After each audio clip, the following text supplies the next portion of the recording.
The cameras were already rolling when the room went quiet. The air inside the packed congressional hearing was heavy, like the calm before a storm. Reporters tapped their pens nervously, politicians leaned forward in anticipation, and the audience held its breath. At the center of it all sat Senator John Kennedy, calm as a man sipping coffee on his porch, and across from him, Hillary Clinton, her eyes locked on him like a hawk circling its prey. What was about to unfold would shock the entire nation. Hillary was determined to make an example out of Kennedy. She had spent decades navigating the highest levels of power, weathering scandals, defeats, and victories, and today she walked into that chamber ready to remind everyone of her dominance. Her team had prepped her with documents, strategies, and sharp one-liners meant to slice through Kennedy's southern charm like a blade.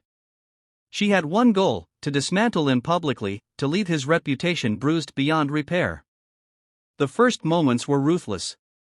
Hillary leaned forward, her voice icy yet commanding, accusing Kennedy of hypocrisy, of failing his constituents, of hiding behind what she called folksy slogans while doing nothing of substance. She painted him as a caricature, a man too simple-minded to be in Congress, too clumsy to understand the stakes of foreign policy, too outdated for modern America. The room stirred as her words echoed, and even Kennedy's allies glanced uneasily. This wasn't just political theater, it was a demolition attempt. But Kennedy didn't flinch. He simply adjusted his glasses, scribbled something on his notepad, and waited. His silence was unnerving. The longer he sat without reacting, the more it became clear he wasn't rattled, he was patient, letting her dig deeper. Then, with a slow, deliberate tone, Kennedy spoke. "Secretary Clinton," he began, his drawl carrying across the chamber, "I may not be as smart as some of the folks in this room.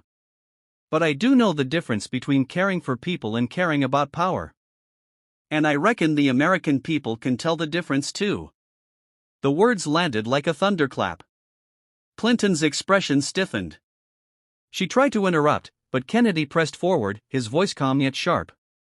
He recounted the struggles of farmers in his state, the fears of single mothers, the small business owners crushed by bureaucracy.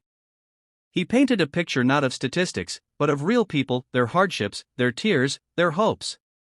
And then he turned, looking Hillary straight in the eye. "What folks don't need is another politician telling them they're too dumb to know what's best for their own lives. They need someone who'll listen. Something I don't believe you've done in a very long time." The room erupted with murmurs. Clinton shot back with venom, dismissing his words as emotional manipulation, but Kennedy stayed steady. He reminded her of moments in history when leaders failed because they thought themselves too clever, too untouchable.